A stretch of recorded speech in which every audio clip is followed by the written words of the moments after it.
जय माता की दोस्तों, आइए आज नवरात्रों का पहला दिन है। शुरू करते हैं दुर्गा सप्तशती अध्याय 1। महिषी मार्कंडेय जी बोले कि सूर्य के पुत्र श्रवणी की उत्पत्ति की कथा विस्तार पूर्वक कहता हूँ। सुनो। सार्वणिक महामाया की कृपा से जिस प्रकार मनंतर के स्वामी हुए उसका हाल भी सुनो। पहले सोचिक नामक मनंतर में चैत्र वंशी सूरत नाम का एक राजा रहा करता था। सारी पृथ्वी पर उनका राज्य था। वह प्रजा को अपने पुत्र के समान मानते थे। तो भी कोलावंशी वंशदियों में राजा उनके शत्रु बन बैठे और दुष्टों को दंड देने वाले राजा सूरत की उनके साथ लड़ाई हो गई। कोला वंशियों की संख्या में कम होने पर राजा सूरत युद्ध में उनसे हार गए। तब वह अपने नगर में आ गए। केवल अपने देश के ही राज्य उनके पास रह गया और वह उसी देश के राजा होकर राज्य करने लगे। किंतु उनके शत्रुओं ने उनको वहां भी आक्रमण कर दिया। राजा को बलहीन देखकर उनके दुष्ट मंत्री ने राजा की सेना और खजाना अपने बलहीन देखकर उसके दुष्ट मंत्रियों ने राजा की सेना और खजाना का सब अधिकार अपने अधिकार में ले लिया। राजा सूरत अपने राज्याधिकार को हार कर शिकार खेलने के लिए बहाने घोड़े पर सवार होकर वहां से एक भयंकर वन की ओर चले गए। उस वन में उन्होंने महिषी मेघ जी का आश्रम देखा। वहां महिषी मेघ जी अपने शिष्यों तथा मुनियों से सुशोभित बैठे हुए थे और वहां कितने ही हिंसक जीव परम शांति भाव से रहते थे। राजा सूरत ने महिषी मेघ जी को प्रणाम किया और महिषी ने भी उनका उचित सत्कार किया। राजा सूरत महिषी के आश्रम में कुछ समय तक ठहरे। अपने नगर की ममता के आकर्षण से राजा अपने मन में सोचने लगे, पूर्व काल में पूर्वजों ने जिस नगर का पालन किया था वह आज मेरे हाथ में से निकल गया है। मेरे दुष्ट और दुरात्मक मंत्री मेरे नगर को अब धर्म से रक्षा कर रहे होंगे या नहीं। मेरे प्रधान हाथी जो सदा मेरे मत की वर्षा करने वाले और शूरवीर थे, मेरी वीरियों के वश में होकर न जाने कितने दुख भोग रहे होंगे। मेरी आज्ञाकारी नौकर जो मेरी कृपा से ही धन और भोजन पाने से सदैव सुखी रहते थे और मेरे पीछे पीछे चलते थे, वह आज निश्चय ही दुष्ट राज्यों का अनुसरण कर रहे होंगे तथा मेरे दुष्ट एवं दुरात्मक मंत्री द्वारा व्यर्थ ही धन को व्यय करने से संचित किया हुए मेरा खजाना एक दिन अवश्य ही खाली हो जाएगा। इसी प्रकार की बहुत सी बातों को सोचता हुआ राजा निरंतर दुखी रहने लगा। एक दिन राजा सूरत ने महिषी मेघ जी के आश्रम के निकट एक वेश्या को देखा। राजा ने उससे पूछा, भाई तुम कौन हो? यहाँ तुम्हारे आने का क्या कारण है और तुम मुझसे शोकग्रस्त अनबने से क्यों दिखाई दे रहे हो? इसका क्या कारण है? राजा के यह नम्र वचन सुनकर वेश्या ने महाराज सूरत को प्रणाम करके कहा कि वेश्या बोला, राजन मेरा नाम समाधि है। मैं धनियों के कुल में उत्पन्न एक वेश्या हूँ। मेरे दुष्ट स्त्री पुत्रों ने मुझे लोभ से मेरा सब कुछ छीन लिया है और मुझे घर से निकाल दिया है। मैं इस तरह से दुखी होकर इस वन में चला आया हूँ और यहाँ रहते हुए मैं इस बात को भी नहीं जान सकता कि अब मेरे घर में इस समय सब कुछ कुशल पूर्वक होगा या नहीं। यही मैं अपने परिवार का आचरण संबंधित कोई भी समाचार नहीं पा सकता। वह घर में इस समय सकुशलता पूर्वक है या नहीं। मैं अपने पुत्रों के संबंध में यह भी नहीं जानता कि वह सदाचारी है या दुराचार में फंसे हुए हैं। राजा बोले कि जिस धन के लोभ में स्त्री पुत्रों ने तुम्हें घर से बाहर निकाल दिया, फिर भी तुम्हारा चित्त उन्हें क्यों प्रेम करता है? वेश्या ने कहा कि मेरे विषय में आपका ऐसा कहना बहुत ही ठीक है, किंतु मेरा मन इतना कठोर नहीं है।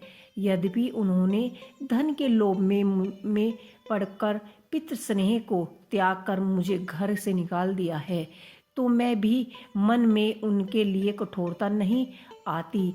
हे महामते, मेरा मन फिर भी उनमें ही फंसा हुआ है।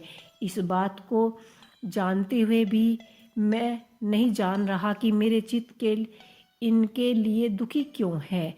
मैं उनके लिए लंबी लंबी सांसें ले रहा हूँ। उन लोगों में प्रेम नाम को नहीं है, फिर भी ऐसे मैं निस्नेही के लिए मेरा हृदय कठोर नहीं होता। महिषी मार्कंडी जी ने कहा कि हे ब्राह्मण, इसके पश्चात महाराज सूरत और वह वेश्या दोनों महिषी मेघ जी के समीप गए। उन्होंने उसके संबंध में यथा योग्य न्याय संभाषण करके दोनों ने व्यर्थ वार्ता आरंभ की। राजा बोले कि हे भगवान, मैं आपसे एक बात पूछना चाहता हूँ, सो आप मुझे कृपया करके समझाएं। मेरा मन मेरे अधीन नहीं है, मैं बहुत ही दुखी हूँ। राजा, धनिक की चिंता अभी तक मुझ में बन नहीं हुई है, और मेरा यह ममता अज्ञानियों की तरह बढ़ती ही जा रही है। और यह सामादिक नामक वेश्या भी अपने घर के अपमानित होकर आया है। इसके परिजनों ने इसे त्याग दिया है। सब जनों से त्यागा हुआ यह उनसे हार्दिक प्रेम रखता है। इस तरह हम दोनों ही दुखी हैं। हे महाभाग्य, उन लोगों के अवगुणों को देखकर भी हम दोनों के मन में उनके लिए ममता जनित आकर्षण उत्पन्न हो रहा है। हमारे ज्ञान रहते हुए भी ऐसा क्यों है? अज्ञानियों मनुष्य की तरह हम दोनों में यह मूर्खता क्यों है? महिषी मेघ जी ने कहा कि विषम मार्ग का ज्ञान सब जीव जंतुओं में पाया जाता है। सबके लिए विषय पृथक पृथक होता है। कुछ प्राणी दिन में नहीं देखते और कुछ रात को नहीं देख पाते। कोई जीव ऐसा है जो दिन रात दोनों में देख पाता है। यह सत्य है कि मनुष्य में ज्ञान प्रधान है, किंतु केवल मनुष्य ही ज्ञानी नहीं है, पशु पक्षी आदि भी ज्ञानी रहते हैं। जैसे यह पशु पक्षी ज्ञानी है, वैसे ही मनुष्यों का ज्ञान है, और जो ज्ञान मनुष्य में है वैसे ही पशु पक्षी तथा अन्य बातों में दोनों में एक जैसा ही पाया जाता है। ज्ञान होने पर भी इन पक्षियों को की ओर देखो, अपने भूख से पीड़ित बच्चों को चोंच से कितने प्यार से भोजन अन्न का दाना डाल रहे हैं। हे राजन, ऐसा ही प्रेम मनुष्यों में अपनी संतान के लिए पाया जाता है। लोभ के कारण अपने उपकार का बदला पाने के लिए मनुष्य पुत्रों की इच्छा करता है और इसी प्रकार मोह के गड्ढे में गिर जाता है। भगवान श्री हरि की जो माया है उसी से यह संसार मोहित हो रहा है। इसमें आश्चर्य की कोई बात नहीं है, क्योंकि वह भगवान विष्णु की योगींद्रियां हैं। यह माया ही तो है जिसके कारण संसार मोह में पड़ जाता है। यही महामाया भगवती देवी ज्ञानियों के चित्त को बलपूर्वक खींचकर मोह में डाल देती है और उसी के द्वारा संपूर्ण जगत की उत्पत्ति होती है। यही भगवती देवी प्रसन्न होकर मनुष्य की मुक्ति वरदान प्रदान करती है। यही संसार के बंधन का कारण है तथा संपूर्ण ऐश्वर्य की भी स्वामिनी है। महाराज सूरत ने पूछा कि भगवान, वह देवी कौन सी है जिसको आप महामाया कहते हैं? हे ब्राह्मण, वह कैसे उत्पन्न हुई और उसका क्या कार्य है? उसके चरित्र को कौन कौन से हैं? प्रभु, उसका जैसा प्रभाव हो, जैसा स्वरूप हो, वह सब ही आप कृपया कह करके मुझसे कहिए, मैं आपसे सुनना चाहता हूँ।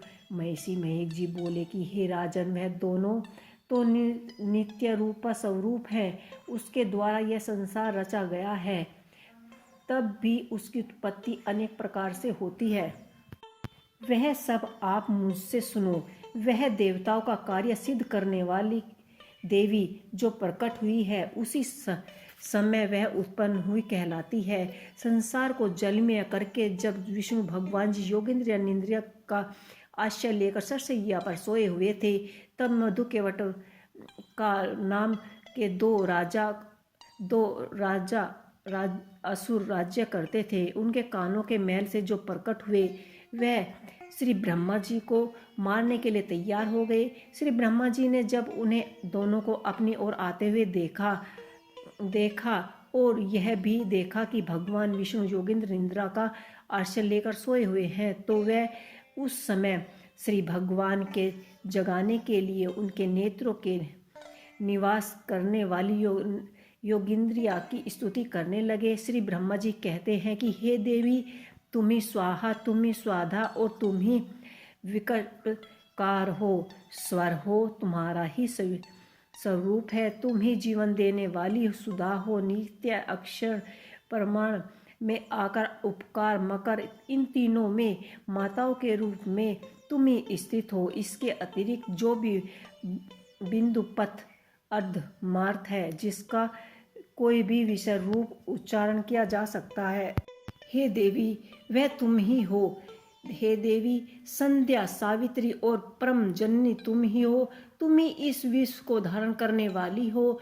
तुमने ही इस जगत की रचना की है और तुम ही इस जगत का पालन करने वाली हो और तुम ही कल्प के अंत में सबको भर्षण करने वाली हो। हे देवी, जगत की उत्पत्ति के समय तुम सृष्टि रूप में होती हो, पालन काल में स्थित रूप हो और कल्प के अंत में संहार रूप धारण कर लेती हो। तुम ही माँ विद्या, महामाया, मेघ, महारात्रि, मोहरात्रि हो।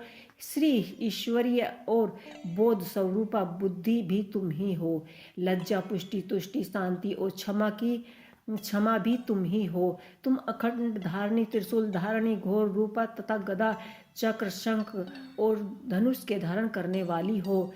बाण से परिध यह ही तुम्हारे अस्त्र शस्त्र है। तुम सौभ्य और सौम्यतर हो। यही नहीं बल्कि तुम्हारे जितने भी रख रखाव है, अतः वह श्री भगवान से कहते हैं कि हम दोनों तुम्हारी वीरता